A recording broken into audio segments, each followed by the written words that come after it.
এটা যে আসল রাঙা নয় সেটা এবার একলব্য ধরে ফেলল। হ্যাঁ বন্ধুরা, এমনটা হতে চলেছে আজকের পর্বে। বিস্তারিত জানতে ভিডিওটিতে লাইক দিয়ে চ্যানেলটিকে সাবস্ক্রাইব করে পুরো ভিডিওটি তোমরা দেখতে থাকো। গল্পের শুরুতে আমরা দেখতে পারবো রাঙামাটি যখন ঘরে যায় তখনই একলব্য লুকিয়ে, লুকিয়ে রাঙামাটিকে ফলো করতে থাকে। তখনই রাঙামাটি বলতে লাগলো, "ও তো আমাকে লুকিয়ে, লুকিয়ে ফলো করছে। আমি কি করব কিছুই তো বুঝতে পারছি না। ওর হাত থেকে যে আমি কিভাবে বাঁচবো সেটাও তো বুঝতে পারছি না। আ এদিকে দিদিও তো আসছে না। আর কটা দিন আমি ওই লোকটাকে কিভাবে সামলাবো? ও কি করব আমি বুঝতে পারছি না। না আমাকে একটা বুদ্ধি খাটাতে হবে।" এদিকে বৃন্দাও বলতে লাগলো, "একবার গিয়ে দেখি তো আমার না কেমন একটা সন্দেহ হচ্ছে ও রাঙামতি না। রাঙামতির ব্যবহার কেমন একটা হয়ে গেছে।" তখনই ই বৃন্দা লুকিয়ে দেখতে আসলে তখন একলব্যকে দেখে বলতে লাগলো, "ওমা! আমার দেবরও তো দেখতে পাচ্ছি ওকে সন্দেহ করছে। ও লুকিয়ে, লুকিয়ে কি দেখছে?" এদিকে রাঙামাটি প্ল্যান করে তখনই একলব্য সামনে এসে বলতে লাগলো, "ও উড়ানবাবু তুই এসেছিস? তুই আজকে ঘরে থাকবি। আমি না আজকে ড্রইং রুমে গিয়ে শুবো।" তখন এই কথা বললে একলব্য তখন বলতে লাগলো, "তোমার কি মাথা খারাপ হয়ে গেছে?" তখনই বলতে লাগলো, "হ্যাঁ, মা আমাকে যাওয়ার সময় বলেছে এ বাড়িটা পাহারা দিয়ে রাখতে। তাই আমাকে তো বাড়িটা পাহারা দিতে হবে। সেইজন্য আমি সেখানে গিয়ে বসে থাকবো, বাড়িটা পাহারা দেবো। আর তোরা সবাই ঘরের মধ্যে ঘুমিয়ে যা।" এই কথা বলে একলব্য তখন বলতে লাগলো, "না, না এটা হতে পারে না, এটা হতে পারে না।" তখন পাঞ্চারি সেখানে চলে আসে। আর এসে বলতে লাগলো, "রাঙা তুই কি পাগল হয়ে গেছিস? তুই কেন বলছিস তুই বাইরে গিয়ে ঘুমোবি?" রাঙা তখন বলতে লাগলো, "কি করব? দেখ না দিদিভাই মা তো যাওয়ার সময় আমাকে কথা দিয়ে গেছে বাড়িটাকে রক্ষা করার জন্য। এদিকে নিউজে আমরা কত কিছু দেখতে পাচ্ছি। এলিয়েন নাকি বেরিয়ে গেছে। তাই বাড়িটা তো আমাকে পাহারা দিয়ে রাখতে হবে। তোরা গিয়ে শুয়ে পড়। আমি বাইরে সেই ড্রইং রুমে শুয়ে থাকতে পারবো।" তখন একলব্য বলতে লাগলো, "তোমার যা ভালো মনে হয় তাই হবে।" এই বলে একলব্য ঘরে চলে যায়। অন্যদিকে রাঙা তখন নিচে চলে আসে। তখন সব্য সেখানে চলে আসে। সব্য এসে বলতে লাগলো, "এই রাঙা, রাঙা তুই এখানে শুবি কেন?" তখন বৃন্দ সেখানে চলে আসে। এদিকে ময়না, সাত্তকীরাও চলে আসে। রাঙা তখন বলতে লাগলো, "আমি আজকে থেকে বাড়িটা পাহারা দেব। বাড়িতে চারিদিকে ডাকাত কত কিছুর উপদ্রব বেড়েছে। সবাইকে তো পাহারা দিয়ে রাখতে হবে। তাই আমাকে এখানে পাহারা দিতে হবে।" এই বলে রাঙামতি সেখানে শুয়ে পড়ে। এ পরের দিন সকালবেলা রাঙা তখনও ঘুম থেকে উঠে না। তখনই সাত্তকী নিচে এসে বলতে লাগলো, "এই এখানে আবার কি পড়ে আছে? আমার তো মনে হয় এলিয়েন এসে গেছে। ও বাবা আমার ভয় করছে।" আর তখনই দেখতে পায় রাঙা। তখন সাত্তকী রেখে রাঙাকে বলতে লাগলো, "এই তুই এখনো এখানে শুয়ে আছিস? কত বেলা হয়েছে দেখতে পাচ্ছিস?" পাঞ্চারি তখন এসে বলতে লাগলো, "ভাই এভাবে চিৎকার চেঁচামেচি করছিস কেন?" সাত্তকী তখন বলতে লাগলো, "কি করব বল? কি করব চিৎকার চেঁচামেচি না করে? দেখতেই তো পারছিস ও এমনভাবে শুয়ে আছে আমি না দেখে ভয় পেয়ে গেছি। ও নাকি বাড়ি পাহারা দিবে আর ও এত বেলা পর্যন্ত ঘুমোচ্ছে।" তখন ময়না এসে বলতে লাগলো, "হ্যাঁ, হ্যাঁ আমি বুঝতে পেরেছি ও এখানে এসে কেন শুয়ে আছে। উম আ এ একলব্যের সাথে না ওর ঝগড়া হয়েছে সেইজন্য ও এখানে এসে শুয়ে আছে। মিথ্যে কথা বলেছে বাড়ি পাহারা দেওয়ার কথা। দেখতে পাচ্ছ না? এখানে এসে পড়ে, পড়ে ঘুমোচ্ছে।"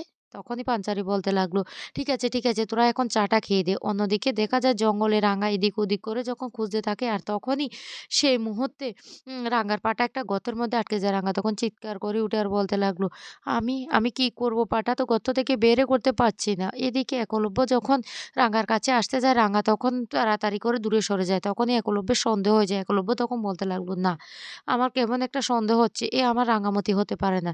আমাকে না একটা প্ল্যান করতে হবে ওকে ধরতে হলে।"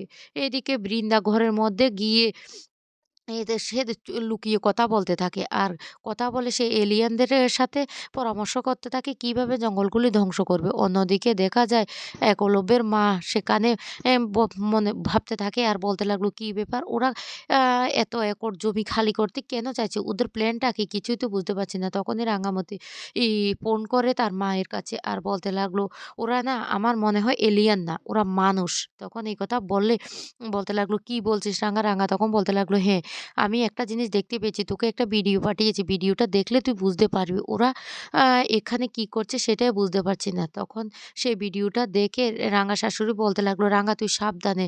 তুই কিন্তু জায়গা মতো পৌঁছে গেছিস। তোকে যা করার তোকে সাবধানে করতে হবে।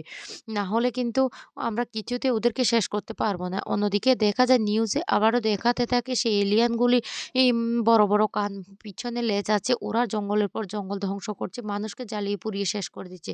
সাত্তকী তখন তখন বলতে লাগলো, "কি ব্যাপার?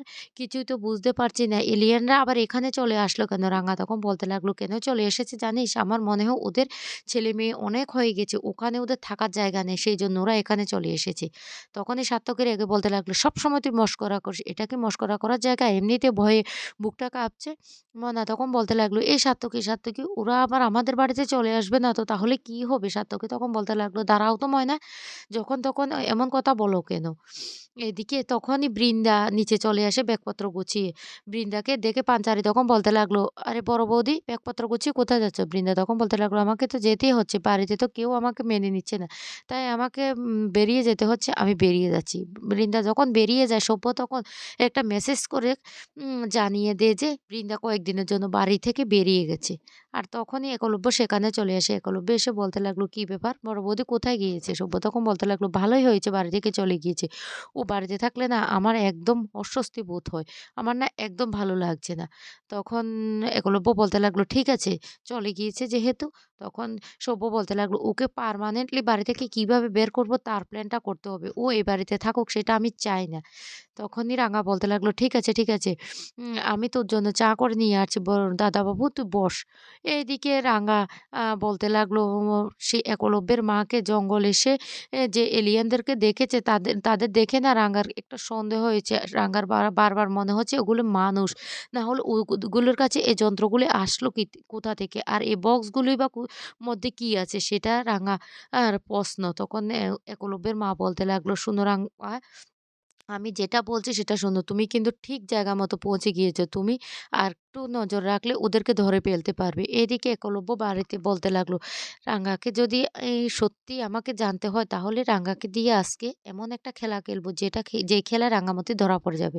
তখন রাঙার কাছে এসে বলতে লাগলো, "রাঙা, মতি তোমাকে একটা আজকে খেলার কথা বলছি। খেলবে আমার সাথে?" রাঙা তখন বলতে লাগলো, "হঠাৎ করে কি খেলা?" তখনই বলতে লাগলো, "আজকে আমরা না মেমোরি নিয়ে একটা খেলা খেলবো। তুমি যেহেতু অনেকদিন ধরে এই বাড়িতে আছো, তাহলে পুরনো সমস্ত স্মৃতিগুলি তো তোমার মনে আছে। অনেক দুষ্টুমি করেছো, অনেক কিছু করেছো, সবকিছু তো মনেই আছে।" রাঙা তখন বলতে লাগলো, "হ্যাঁ, কেন রে? কেন হঠাৎ করে এই খেলাটা খেলতে যাবি?" সব্য তখন বলতে লাগলো, "এই রাঙা খেল না। অনেকদিন বাড়িতে হৈ হুল্লোড়, হাসি আনন্দ কিছুই হচ্ছে না।" সার্থকী তখন বলতে লাগলো, "এদিকে মা বাড়িতে নেই, অন্যদিকে তোমরা সবাই এখানে খেলা নিয়ে মেতে আছো।" তখন একলব্য বলতে লাগলো, "হ্যাঁ, তোর ভালো লাগলে দাদা তুইও খেলতে পারিস।" তখন বলতে লাগলো, "আমার এসব পছন্দ হয় না, তোরা খেল।" তখন একলব্য রাঙাকে বলতে লাগলো, "রাঙা এদিকে এসো, বসো। আমি না তোমাকে কতগুলি প্রশ্ন জিজ্ঞাসা করব। আশা করি তুমি সবটার উত্তর দিতে পারবে।" তখন রাঙাকে জিজ্ঞাসা করে রাঙার সাথে একলব্যের কোথায় ১ম দেখা হয়েছিল। রাঙা তখন সেটা বলে দেয় যে সে কুসুমদারি গ্রামেতে। এরপরে একটার পর একটা প্রশ্ন করতে থাকে রাঙাকে। রাঙা সমস্ত প্রশ্নের ঠিকঠাক উত্তর দেয়। রাঙা তখন মনে, মনে বলতে লাগলো, "দিদি আমাকে যতটুকু শিখিয়ে দিয়েছে সমস্ত প্রশ্নের তো ঠিকঠাক উত্তর দিয়েছি। এরপর যদি কোনো প্রশ্ন করে তাহলে আমি কি করে উত্তর দেব?